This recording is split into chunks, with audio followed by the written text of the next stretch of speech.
बिस्मिल्लाहिर्रहमानिर्रहीम, अस्सलाम वालेकुम। ARY के इन्वेस्टिगेटिव सेल के हेड नईम अशरफ भट्ट साहब सीनियर सहाफ़ी बड़ी ज़बरदस्त रिपोर्टिंग करते हैं। अब उन्होंने एक और ख़बर सबसे शेयर की है जिस पर औरिया मकबूल जान साहब ने अपनी राय भी दी है। इसके साथ साथ हम बात करेंगे सारा बानो साहिबा की, जो इस वक्त आप अगर देखें मीडिया में तो सबसे मशहूर पार्लियामेंटेरियन यही खातून है और असम्बली में जब बोलती हैं तो कमाल कर देती हैं। इसी तरह से उन्होंने अब एक सवाल के जवाब में कि जी मियां नवाज शरीफ साहब क्यों नहीं आ रहे, उन्होंने कमाल जवाब दे दिया है कि जी सवाल यह है कि जी उन्हीं की हुकूमत है, उनका भाई वज़ीर आज़म है, जिस तरह की उन्होंने चाह कानून साजी कर ली, जितना जुल्म करना चाह किया, जितनी इंसानी हुकूक की पामाली करना चाहे की, जिस तरह के कवानीन पास करना चाहे किए, इलेक्शंस वो नहीं करवाना चाहते थे, उन्होंने नई मर्दमशुमारी वाला मामला कर दिया, सुप्रीम कोर्ट के अहकामात पर अमल नहीं किया, स्याह सफ़ेद के मालिक बने रहे। अपोजिशन में इमरान खान सबसे मकबूल लीडर को उन्होंने जेल भी करवा दी, सब कुछ कर लिया, लेकिन अपने भाई को क्यों नहीं वापस ला सके। वज़ीर आज़म के लिए अभी तक नवाज शरीफ साहब क्यों तड़प रहे हैं इस कुर्सी के लिए। तो जनाब इस पर सारा बानो साहब ने तबसरा किया कि वो रिश्ते वालों को छोटी बहन का रिश्ता पसंद आ गया। यानी एक मुहावरा से चलता है ना कि देखने आए थे तो वो बड़ी बहन की जगह छोटी बहन पसंद आ गई। तो आगे आप समझ जाएं कि अब बड़ा भाई नहीं, अब छोटा भाई पसंद आ गया है पसंद करने वालों को। तो यही जनाब सारी कहानी है, सारा बानो साहिबा ने कमाल कर दिया है। अब मसला यह है कि ये सिर्फ मियां नवाज शरीफ नहीं, ये पूरी नून लीग की मुश्किलात हैं और ना सिर्फ नून लीग बल्कि सारी PDM की। तो ये जो समझा गया था कि इमरान खान को माइनस कर दिया गया है, उल्टा इमरान खान की मकबूलियत बढ़ रही है। बहुत से तज्जियाकार और तारीखदान ये कह रहे हैं कि अब तो इमरान खान पहले से ज़्यादा मकबूल हो जाएगा और अब जब भी वो बाहर आया तो वो आपसे कंट्रोल उस तरह नहीं होगा। पहले नहीं उसकी मकबूलियत कंट्रोल हो रही, अभी भी आपको दफ़ा 144 लगानी पड़ी है, गिरफ्तारियां करनी पड़ी हैं, बहुत जुल्म अभी भी करना पड़ा है। तो अब तो जनाब एक कसर रह गई थी, अब तो वो जेल में आपने करके उसको और ही लेवल पर ले गए हैं उसकी मकबूलियत को। और हमदर्दियाँ और घरों में बैठे लोग, किसी ने तो ये कहा कि सड़कों पर आकर, बड़ा खूबसूरत जुमला, सड़कों पर आकर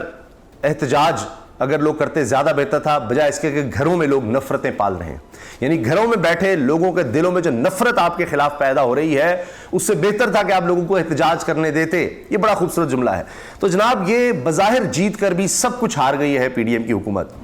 हाल ये है कि मियां नवाज शरीफ साहब लंदन में बाहर निकल नहीं सकते, जो उनका असली घर अब बताया जाता है। यहां सिर्फ वो वाइसरॉय की तरह इक़्तिदार के लिए आते हैं, वो भी उनको नहीं मिल रहा। वहां फिर एहतजाज शुरू हो गया, जगह जगह एहतजाज, बाहर वो उस तरह जा नहीं सकते। नईम अशरफ भट्ट साहब की खबर सुनिए, कहते हैं रगड़े का प्रोग्राम, मौजूदा हुकूमत के चंद वज़रा और रहनुमाओं की फाइलें भी खुल चुकी हैं। मैं दोबारा दोहरा रहा हूं, रगड़े का प्रोग्राम,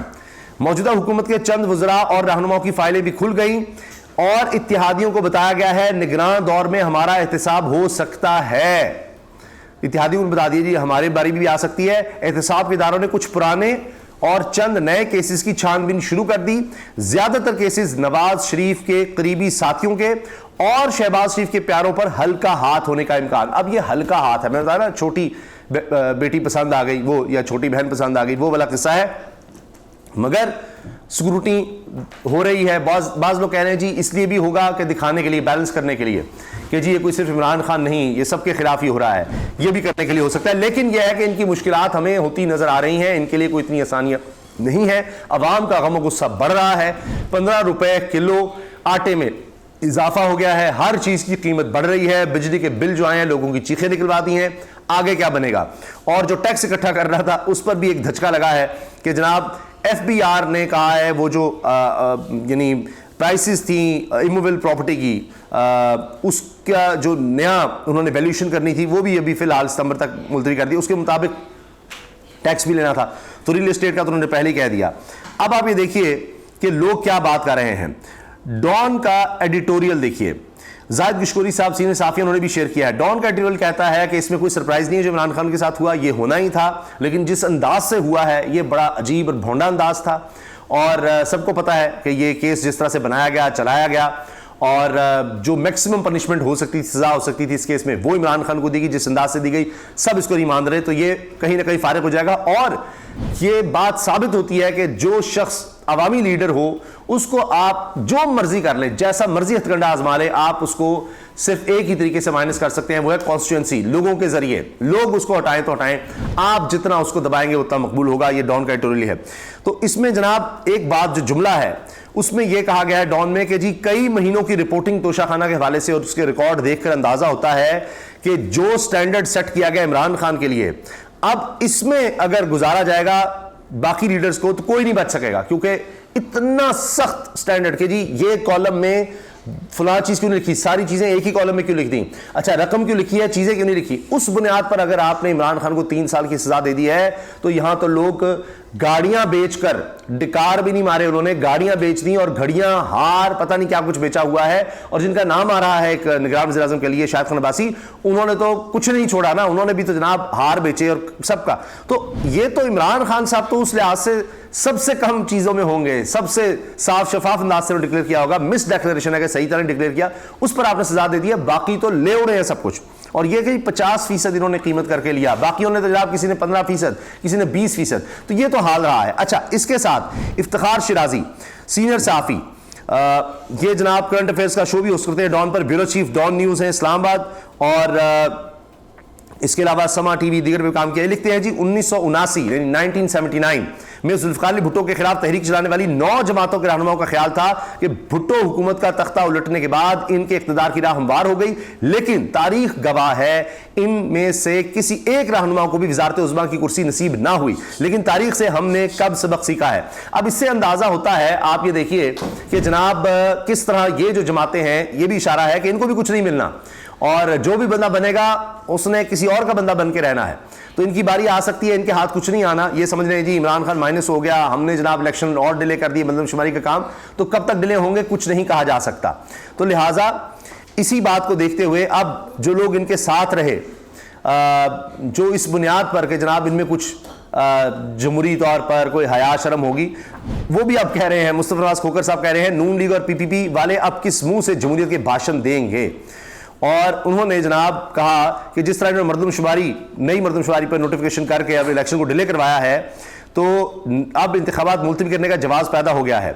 تنقید کرتے ہوئے انہوں نے کہا کہ پھانسیاں، جیلیں، سعودتیں اس لیے تھیں کہ آپ اسٹیبلشمنٹ سے چونچے لڑا کر آئین پامالی میں حصہ دار بنے۔ اچھا اب اس پر جناب انہوں نے شدید تنقید کی ہے اور یہ کہا جی اب آپ کس منہ سے لوگوں میں جائیں گے، اب آپ کو کوئی نہیں سنے گا آپ کی بات۔ اچھا اس کے ساتھ ساتھ ایک اور بات کہ جناب ابھی بھی ہر طرف کوریج جو ہے وہ عمران خان کی ہے، سوشل میڈیا، الیکٹرانک میڈیا کی بھی مجبوری ہے کہ کہاں عمران خان جا رہا ہے، کس حال میں ہے، کیا ہو رہا ہے۔ اسمبلی میں بہت سراہا جا رہا ہے کہ جس طرح سینیٹر سیف اللہ ابڑو نے آواز اٹھائی ہے، یہ تحریک انصاف کے سینیٹر ہیں، کہ آپ کو یہ وہم ہے، خوش فہمی ہے کہ آپ لوگ چیئرمین پی ٹی آئی کے بغیر الیکشن جیت جائیں گے، پاکستانی عوام آپ کو نکال کر باہر پھینک دیں گے، آپ خان صاحب کو کہاں تک روک سکیں گے، اگر اتنی ہمت ہے تو الیکشن کراؤ۔ P T I senator Saifullah Abro نے کہا یہ بات کہی ہے، تو یہ جناب لوگوں کے سینٹیمنٹس ہیں۔ ہاں چونکہ میں نے شروع میں عرض کیا تھا، اوریہ مقبول جان، اوریہ صاحب کہہ رہے ہیں عمران خان کو ایک ایسے مقدمے میں سزا سنائی گئی ہے جو انتہائی بودا اور کمزور ہے، اگلے ہی مرحلے میں ختم، لیکن ایک ہفتے سے اطلاعات گردش میں تھیں کہ کیئر ٹیکر حکومت سے نون لیگ اور مولانا پر پنجہ کسوایا جائے گا تاکہ اسٹیبلشمنٹ اپنی غیر جانبداری ثابت کر سکے، اس لیے عمران خان کو گرفتار کروایا گیا، لیکن لگتا ہے جو چال ہوگی الٹی پڑے گی۔ یہ نعیم اشرف بٹ صاحب نے جو رگڑے والی ٹویٹ کی نا، اس کے ساتھ اس کے جواب میں انہوں نے یہ کہا ہے۔ ایک بات یہ جو مولانا صاحب کے حوالے سے کہی نا اوریہ صاحب نے، میں عرض کر دوں کہ یہ بات سلیم صافی صاحب نے ٹویٹ کی تھی کہ تاریخ میں خیبر پختونخوا میں کبھی اتنی کرپشن نہیں ہوئی جتنی اب ہو رہی ہے، اور یہ انہوں نے کہا جی میں خیبر پختونخوا میں، اچھا مولانا کے قریب سمجھاتے ہیں سلیم صافی صاحب، کہتے ہیں جی میں نے بیوروکریسی سے بات کی، سیاستدانوں سے، صحافیوں سے، سب سے مل کر وقت گزار کر یہ اخذ کیا ہے کہ یہ مولانا صاحب کو جب سے حکومت ملی ہے خیبر پختونخوا، یعنی نگران سیٹ اپ ان کی مرضی کا، یا گورنر آ جائے، گورنر ان کے سامنے ہے، اتنی کرپشن کبھی نہیں ہوئی جتنی اب ہوئی ہے۔ تو اگر وہ تھوڑا سا بھی راز کھلنے لگ گئے، فائلیں کھلنے لگ گئیں، تو جناب یہ بچے گا ان میں سے کوئی بھی نہیں۔ تو یہ ہے اصل خبر، یہ ہے اصل کہانی۔ اجازت دیجیے، اللہ حافظ۔